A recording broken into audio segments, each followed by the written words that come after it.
Азербайджанская пахлава – традиционный рецепт. Ингредиенты. Для теста. 1 кг муки. 1 яйцо. 250 мл теплого молока. 200 граммов топленого сливочного масла. 1 чайная ложка сухих дрожжей. 1 столовой ложки сахара. Щепотка соли. Для начинки. 1 кг грецких орехов, мелко измельченных. 400 граммов сахарного песка. 1 чайной ложки кардамона, по желанию. Для верха. 1 яичный желток.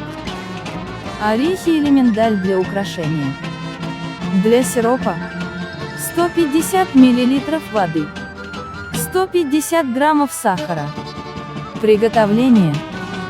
Замес теста. Подогрейте молоко, добавьте дрожжи и сахар. Оставьте на 10 минут. Просейте муку, добавьте соль. Влейте яйцо, масло и дрожжевое молоко, замесите мягкое тесто. Оставьте тесто в теплом месте на 1 час для подъема. Приготовление начинки. Измельчите грецкие орехи. Смешайте их с сахаром. Добавьте кардамон по желанию. Сборка. Разделите тесто на 8 или 10 частей. Каждую часть раскатайте очень тонко.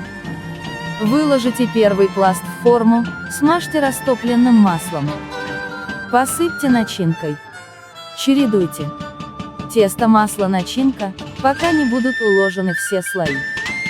Последний слой нарежьте острым ножом ромбами. Смажьте желтком и украсьте орешками. Выпекание. Выпекайте при 180 С 40 или 50 минут. Сироп.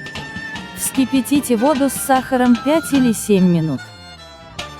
Сразу после выпечки равномерно полейте пахлаву горячим сиропом. Полностью остудите. Нежная, умеренно сладкая, слоистая и ароматная, традиционная азербайджанская пахлава готова.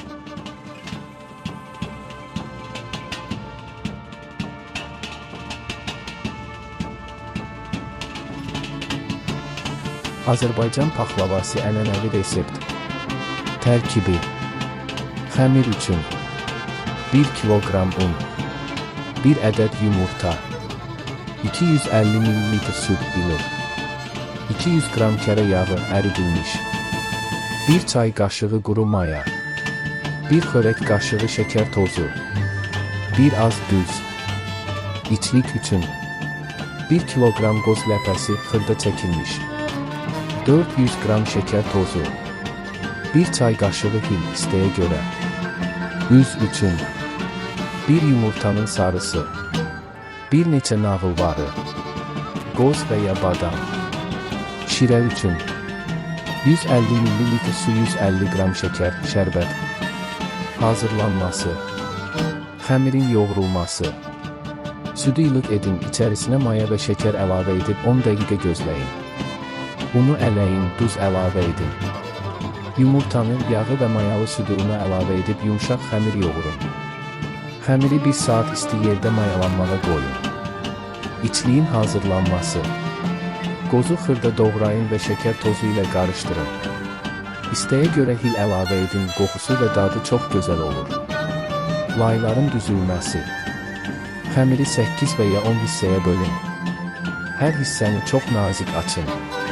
Tavaya əvvəlcə birinci layı qoyun, əridilmiş yağ sürtün. Üzərinə içlik səpin. Bu qayda ilə bütün layları növbə ilə düzün yağ, içlik, xəmir. Sonuncu layı qoyduqdan sonra kəskin bıçaqla rostut formasında kəsin. Üzərinə yumurta sarısı sürtün və hər loğmanın ortasına 1 qoz badam qoyun. Bişirilməsi. Sobanı 180 dərəcədə qızdırın. Paxlavanı 40 və ya 50 dəqiqə bişirin. Şərbətin verilməsi. Su və şəkəri 5 və ya 7 dəqiqə qaynadın. Soba çıxan kimi paxlavanın üstünə isti şərbəti bərabər şəkildə gəzdirin. Tam soyuyandan sonra servis edin. Zəif şirin, qat-qat, qozlu və ətirli, ənənəvi Azərbaycan paxlavası hazırdır.